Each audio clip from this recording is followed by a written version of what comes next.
श्री महाभारत कथा। श्री महाभारत कथा।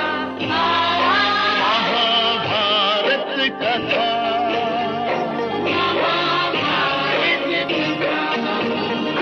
कथा है पुरुषार्थ की, ये स्वार्थ की, परमार्थ की सारथी जिसके बने श्री कृष्ण भारत पाथ की।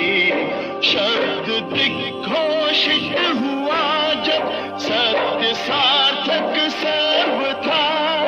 शब्द दिग्घोषित हुआ।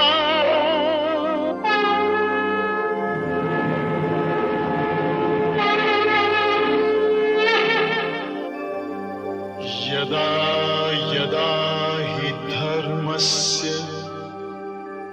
ग्लानिर्भवति Bharat, अभ्युत्थानम् अधर्मस्य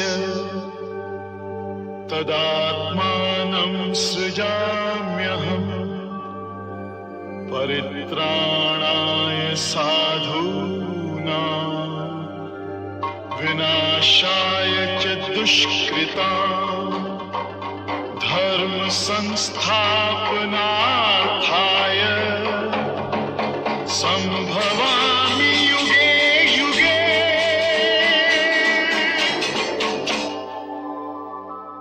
Then the Pandavas, of rigid vows and conversant with the Vedas, went into a town of the name of Ekachakra, and dwelt there in the guise of brahmacharines.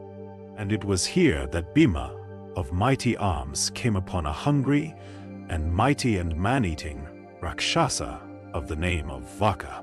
And Bhima, the son of Pandu, that tiger among men, slew him speedily with the strength of his arms and made the citizens safe and free from fear. Then they heard of Krishna, the princess of Panchala, having become disposed to select a husband from among the assembled princes. And hearing of it, they went to Panchala, and there they obtained the maiden. And after they became known, those chastisers of all enemies went back to Hastinapura. And they were then told by King Dhritarashtra and the son of Santanu, Bhishma, as follows. In order, O dear ones, dissensions may not take place between you and your cousins. We have settled that Pandavaprastha should be your abode. And accordingly the Pandavas went, with all their friends and followers, to Pandavaprastha, taking with them many jewels and precious stones. And the sons of Pritha dwelt there for many years. And they brought, by force of arms, many a prince under their subjection. And Bhima of great reputation subjugated the east, the north, Nakula, the west, Sahadeva, that slayer of all hostile heroes, the south, Yudhishthira the just, gifted with great energy, and sent his brother Arjuna, who was capable of drawing the bow with the left hand, dearer unto him than life itself, into the woods. And Arjuna, that tiger among men, a firm soul, and gifted with every virtue, lived in the woods for 11 years and months. And Vibhatsu, Arjuna, there obtained for a wife the lotus-eyed and sweet-speeched younger sister of Vasudeva, Subhadra by name. And then, O best of monarchs, Arjuna, the son of Kunti, with Vasudeva, gratified Agni, the carrier of the sacrificial butter, in the forest of Khandava. And Maya, in gratitude, built, for the Pandavas, a celestial palace decked with every sort of jewels and precious stones. And the wicked Duryodhana, beholding that building, was tempted with the desire of possessing it, and deceiving Yudhishthira by means of the dice played through the hands of the son of Suvala, Duryodhana sent the Pandavas into the woods for 12 years, and 1 additional year to be passed in concealment, thus making the period full 13. And the 14th year, O monarch, when the Pandavas returned and claimed their property, they did not obtain it. And thereupon war was declared, and the Pandavas, after exterminating the whole race of Kshatriyas and slaying King Duryodhana, obtained back their devastated kingdom. Yanamejaya said, O excellent Brahmana, thou hast indeed told me, in brief, the history, called Mahabharata, of the great acts of the Kurus.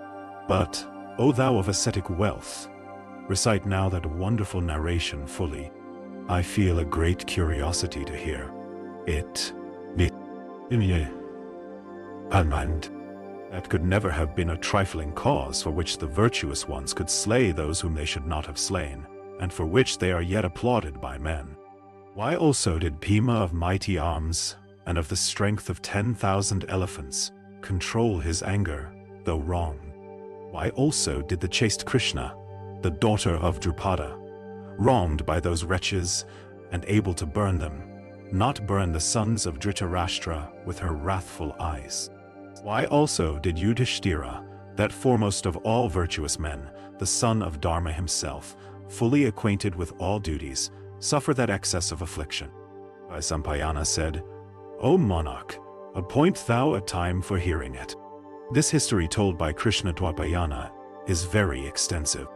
This is but the beginning. I shall recite it. Naya. This history told by Krishna Dwapayana is very extensive. This is but the beginning. I shall recite it. I shall repeat the whole of the composition in full, of the illustrious and great Rishi Vyasa, of immeasurable mental power, and worshipped in all the worlds.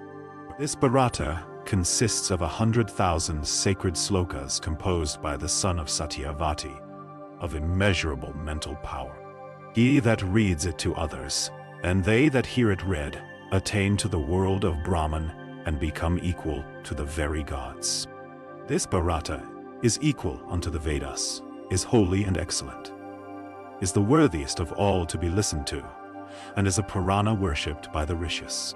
It contains much useful instruction on artha and kama, profit and pleasure. Learned persons, by reciting this Veda of Krishna Dwaipayana to those that are liberal, truthful, and believing, earn much wealth. Sins, such as killing the embryo in the womb, are destroyed assuredly by this. A person, however cruel and sinful, by hearing this history, escapes from all his sins like the sun from Rahu, after the eclipse is over. This history in itself is a mighty act of propitiation, a mighty sacrifice productive of blessed fruit. It should always be heard by a young monarch with his queen, for then they beget a heroic son or a daughter to occupy a throne. This history is the high and sacred science of Dharma, Artha, and also of Moksha. It hath been so said by Vyasa himself of mind, that is immeasurable. All sins that are committed by body, word, or mind, immediately leave them that hear this history. They who hear, without the spirit of fault-finding, the story of the birth of the Bharata princes, can have no fear of maladies, let alone the fear of the other world. Krishna Dwapayana, guided also by the desire of doing good to the world, hath composed this work. He who, from desire of acquiring religious merit, causeth this history to be heard by sacred Brahmanas, acquireth great merit and virtue that is inexhaustible. He that has read the Bharata may be regarded as one acquainted with the Vedas. The birth of Kartikeya, who sprang from union of Parvati with Mahadeva, and was reared by many mothers. This Bharata is a collection of all the Srutis, and is fit to be heard by every virtuous person. He that causeth even a single foot of this poem to be heard by Brahmanas during the performance of a Sraddha, maketh that Sraddha inexhaustible, the Pitris becoming ever gratified with the articles once presented to them. Rising daily and purifying himself and performing his ascetic devotions, he composed this Mahabharata. The man desirous of acquiring virtue should hear it all. The gratification that one deriveth from attaining to heaven is scarcely equal to that which one deriveth from hearing this holy history.